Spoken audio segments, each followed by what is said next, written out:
Saudaraku, banyak orang yang tidak faham bahwasanya memberi makan dan minum itu dalam Islam adalah salah satu cara untuk mendapatkan amal jariyah. Jadi banyak orang memikirkan amal jariyah itu hanya membangun bangunan, hanya membagikan Al-Quran sehingga dihafal. Intinya fisikal, bentuk materi saja atau material ya. Lebih ke masjid, lebih ke bangunan, lebih ke jalan, lebih ke sumur gitu kan.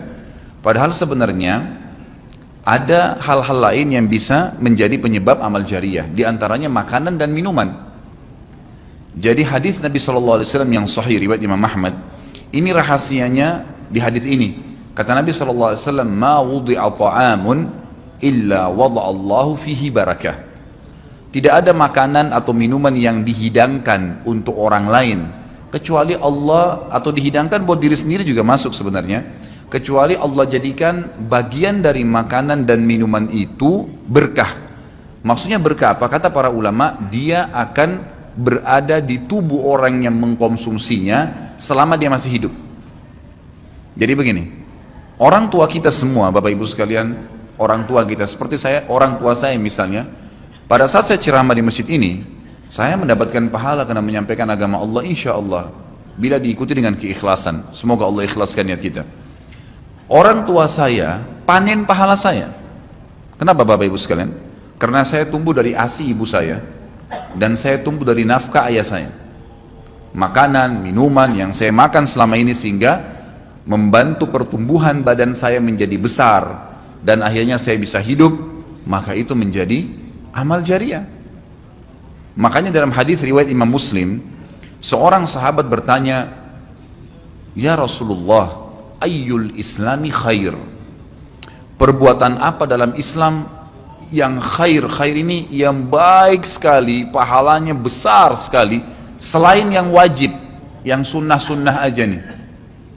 Nabi SAW tidak mengatakan perbanyaklah sholat sunnah. Kenapa? Sholat sunnah secara individual, puasa sunnah, zikir, ngaji, bukan. Karena orang ini mengatakan khair artinya yang banyak sekali pahalanya, banyak sekali manfaatnya, dan ringan, sunnah. Berarti orang lain bisa merasakan. Apa jawaban Nabi SAW? Tut'imut ta'am wa tusallimu ala man ta'rif wa man lam ta'rif. Engkau memberikan makan dan minum kepada orang yang kau kenal atau kau tidak kenal. Memberi makan umumnya. Dan engkau menyebarkan salam kepada orang muslim yang kau kenal atau kau tidak kenal. Tapi saksi bahasan kita potongan awal hadis ini, di mana Nabi SAW menjadikan amal yang paling baik, besar pahalanya dalam Islam ternyata memberi makan dan minum orang lain. Kok bisa? Bukankah dalam secara akal kita, kalau kita makan dan minum kan habis gitu kan? Ternyata yang dibuang oleh tubuh itu yang tidak dibutuhkan saja. Yang jadi mohon maaf air seni kita, air kencing dan buang air besar, jadi tinja itu yang tidak dibutuhkan oleh tubuh, tapi yang dibutuhkan diambil, diserap, gitu kan?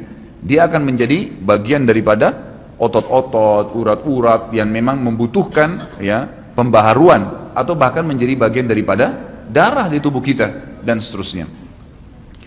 Tubuh kita terdiri dari 75% air. Dan Allah SWT mengatakan dalam Al-Quran, a'udzubillahi minasyaitonirrajim, wa ja'alna minal ma'i kulli syai' hayy. Kami jadikan dengan air itu segala itu bisa hidup. Dan memang seperti itu. Manusia bisa hidup dalam sebulan tidak makan, tapi manusia nggak bisa hidup kalau sebulan nggak minum. Bukan sebulan, seminggu nggak minum. Makanya para sahabat, beberapa riwayat menyebutkan seperti Abi Dzar radhiyallahu anhu, beliau mengatakan waktu beliau datang ke Mekah untuk mencari tahu berita tentang Nabi SAW, saking khawatirnya kalau beliau mengaku mau cari Nabi, karena semua orang yang datang dari luar Mekah mencari Nabi Muhammad SAW waktu zaman di Mekah itu digebukin atau dipukul. Dia dari suku Kifar, dia khawatir. Maka dia bilang, karena khawatir saya ditahu orang asing, saya juga kalau beli nanti retorika bahasa saya berbeda, maka saya minum air Zam-Zam. Dan selama beberapa hari dia tinggal di Mekah itu 2 minggu cari Nabi SAW, 2 minggu minum Zam-Zam, nggak makan apa-apa. Dan bisa, gitu kan, minum air. Beberapa sahabat juga dalam riwayat Bukhari menjelaskan, mereka pernah tinggal di Mekah selama sebulan tidak minum kecuali air Zam-Zam. Bisa hidup. Apalagi memang Zam-Zam punya kelebihan. Ya. Zam-Zam itu kata Nabi SAW adalah makanan dan minuman yang menyehatkan dan mengenyangkan. Tapi intinya air, gitu kan, intinya air. Fungsi air banyak sekali, kan gitu. Tadi kalau kita masuk makanan dan minuman dulu, memberikan makan dan minum dalam Islam ini sangat besar pahalanya, sebagaimana saya jelaskan dan termasuk amal jariah. Di dalam Islam ada beberapa kegiatan yang kita disuruh untuk memberikan makan dan minum orang, seperti misalnya membuka puasakan orang lain dengan minum dan makan, dan dijanjikan pahala yang besar. Man fattara sha'iman kana lahu mithlu ajri sha'imin min ghairi an yanqus min ajri sha'imin syai'a. Siapa yang membuka puasakan orang lain, maka dia akan dapat pahala orang itu tanpa dikurangi sedikit pun dari pahala orang yang buka puasa tadi. Dan Umar bin Khattab radhiyallahu anhu pernah memanen pahalanya satu kota Madinah di zaman khilafah beliau dengan air. Dengan air. Jadi zaman khilafah beliau di akhir hidupnya, atau maaf, di akhir khilafahnya beliau sempat di akhir Ramadan juga, bukan di akhir khilafah, mohon maaf, di akhir Ramadan, dia salah satu tahun khilafahnya beliau sempat ingin membuka puasakan orang, sudah mau habis Ramadan, ingin dapat pahala. Waktu itu beliau jadi khalifah, jadi raja, diiklankanlah di Madinah, ya dia bilang pada pembantunya, gulamnya, tolong iklankan kalau saya akan buka puasakan orang, ingin cari pahala. Orang semua diiklanin, Amir Mukminin bin Khattab mengundang buka puasa, orang-orang pada berbondong-bondong datang. Yang undang siapa? Raja. Yang orang bayangkan ini akan ada kambing bakar, yang akan ada ini, akan ada itu, macam-macam. Raja yang undang, gitu kan. Ternyata Bapak Ibu sekalian, waktu sudah ngumpul semua jemaahnya, masyarakat depan rumah Umar menyuruh membagikan gelas-gelas yang zaman itu memang terbuat dari tanah liat. Kemudian dibagikan satu-satu dan disuruh antri di sumur, gitu kan. Karena memang mereka minumnya di sumur waktu itu, tidak ada sumber air yang lain, gitu kan. Mereka antri di sumur, lalu mereka ambil isi air masing-masing di sumur itu. Antri kemudian sambil duduk. Setiap kali seseorang di antara mereka dituangkan air di gelasnya, mereka berkata, mungkin sebentar keluar kurmahnya, makanannya, dan seterusnya. Begitu terdengar azan, kata Umar kepada pembantunya, sampaikan kepada seluruh muslimin, silakan berbuka puasa dengan air yang ada di tangan mereka. Maka dia pun mengatakan, silakan buka puasa, dan selesai segelas air ini, maka selesai buka puasanya Amir Mukminin. Gitu. Orang akhirnya bubar, tapi pada saat itu orang faham, Umar bin Khattab ingin mencari pahala orang, gitu kan, ingin mencari pahala saja. Dan ini sudah saya tekankan, kalau menjelang Ramadan, Anda juga bisa ikuti pengajian saya di YouTube, ada judulnya Dahsyatnya Ramadan. Salah satunya itu kalau tiba Ramadan, ikhwan, maka maksimalkan waktu membuka puasakan orang. Apa susahnya membeli sedus air, ya, air mineral, berapa harganya? 20.000, 30.000, 20.000 rupiah kalau nggak salah ya. Air mineral gelas, isinya berapa? 40 sekian. Baik, kalau kita bagiin di masjid, satu orang minum satu gelas, kita dapat 48 pahala orang buka puasa. Nah, itu luar biasa, hanya dengan 20.000 rupiah. Tapi anehnya banyak orang tidak mau amalkan, padahal itu termasuk selain amal jariah, dapat juga pahala buka puasakan orang lain.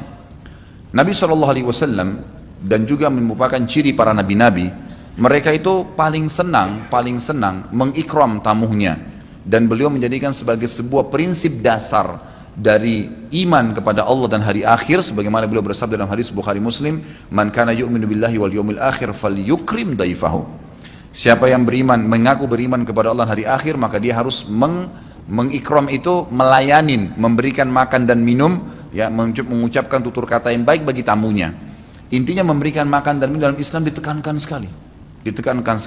Karena itu juga termasuk, ya, amal ibadah, amal jariah dan amal ibadah yang akan mendapatkan pahala. Jadi ada dua sisi pahala yang didapatkan selain amal jariahnya, selama dia makan dan minum, kemudian itu masih ada di dalam tubuhnya, maka berarti itu akan terus menjadi amal jariah. Kata para ulama, dia akan terus menjadi amal jariah pada saat seseorang tumbuh besar. Kayak kasus seseorang manusia tadi, orang tuanya, ayahnya carikan nafkah yang halal, ibunya kasih ASI, kemudian dia tumbuh besar dari situ. Tumbuh besar ini ternyata menjadi otot-ototnya, menjadi komponen dari tubuhnya. Kemudian dia menjadi besar, lalu dia menikah. Dari komposisi tubuhnya tadi, ternyata ada yang mengalir di sperma dia kepada anaknya. Kemudian anaknya tumbuh besar juga dari situ, dan seterusnya. Jadi amal jariah selama masih ada manusia itu. Jadi seperti itu luar biasanya gitu. Di antaranya tadi saya bilang, kita bisa mendapatkan pahala dengan buka puasakan orang. Yang kedua, mengikram orang. Mengikram ini memberikan, menyuguhkan sesuatu buat tamu. Ya. Termasuk, ya, yang dianjurkan adalah sering-sering, ya, mentraktir orang lain. Ada kultum saya itu. Subhanallah, saya isi salah satu pengajian di salah satu kantor di Sudirman ini. Sampai saya dibisikin, Ustadz, setelah saya nonton di YouTube ceramahnya Ustadz tentang traktir, ini teman-teman semua pada berebut nih, saling traktir-traktiran gitu. Jadi nggak lagi nunggu temannya yang bayar, tapi dia yang bayar duluan. Ternyata itu amal jariah ya Ustaz ya? Oh iya, amal jariah. Kan gitu. Memberikan makan orang, bayangkan kalau dia makan dan minum dia kenyang. Kemudian ada yang jelas pasti ya, makanan minuman yang dimakan dan diminum itu pasti ada bagian yang akan menjadi komposisi tubuhnya, nggak mungkin semua terbuang. Maka itu berarti akan jadi amal jariah. Apalagi kalau dasarnya yang kita berikan makan orang-orang yang bertakwa, orang soleh, luar biasa, makin kuat dia beribadah. Ciri Nabi Ibrahim alaihissalam, Nabi Ibrahim itu malah luar biasa ikramnya, ya. Dia suka dengan tamu, sampai-sampai kalau dihidangkan makan, cirinya beliau nggak pernah makan sendiri. Pasti habis dihidangkan makan, dibuka pintu rumahnya, siapapun lewat dipanggil makan sama dia. Syekh bin Baz, hafizahullah, rahimahullah, beliau sudah meninggal. Salah satu muridnya menceritakan, beliau itu punya rumah, ya, rumahnya dia, di belakang atau di samping rumahnya itu ada sebuah tempat yang kosong, pakai AC, ya dilapangkan seperti masjid inilah. Setiap hari beliau menyiapkan makan siang dan makan malam untuk 600 orang. Setiap hari. Siang itu untuk 600 orang, malam untuk 600 orang. Jadi 1200 orang yang makan setiap hari. Atau 1200 porsi lah ya. Kalau orang yang sama makan siang dan makan malam. Sampai-sampai beliau bukan mengundang ya, enggak diundang orang. Jadi awal-awalnya saja diiklanin. Jadi kalau sudah tiba waktu makan siang, yang lagi nyapu jalanan mampir, yang lagi lewat mampir, yang muridnya mampir, yang kerabatnya mampir, pokoknya mampir 600 orang. Siang malam, tiap hari sampai belum meninggal. Itu bagaimana mereka mengikramnya. Kadang-kadang kita subhanallah, makanan kita taruh di kulkas sampai rusak, nggak mau dibagi kepada orang. Pelitnya luar biasa. Kalau buahnya lagi berbuah dibungkus, nggak mau dibagi ke orang lain. Padahal sebenarnya rahasia untuk menambah berkah sesuatu benda, rezeki kita, itu diinfakkan dulu. Kata Nabi SAW di dalam hadis Bukhari, Allah SWT berfirman, ya ibna Adam, anfik alaik, wahai anak Adam, infak dulu baru saya infakkan kepadamu. Artinya baru saya bukakan rezeki itu. Kita kalau mau otomatis ya, spontan, begitu dapat makanan, ada makanan terus langsung dibagi. Dibagi langsung pada saat itu, nih bagi sama teman misalnya, atau dikata porsinya sebagian, atau kita beli bungkus yang lain. Ini saya beli satu bungkus makanan 10.000, beli satu bungkus yang lain khusus kasih fakir miskin, sebagai tanda syukur terhadap makanan tadi itu. Langsung diinfakkan. Itu spontanitas, tidak berhenti rezekinya tuh.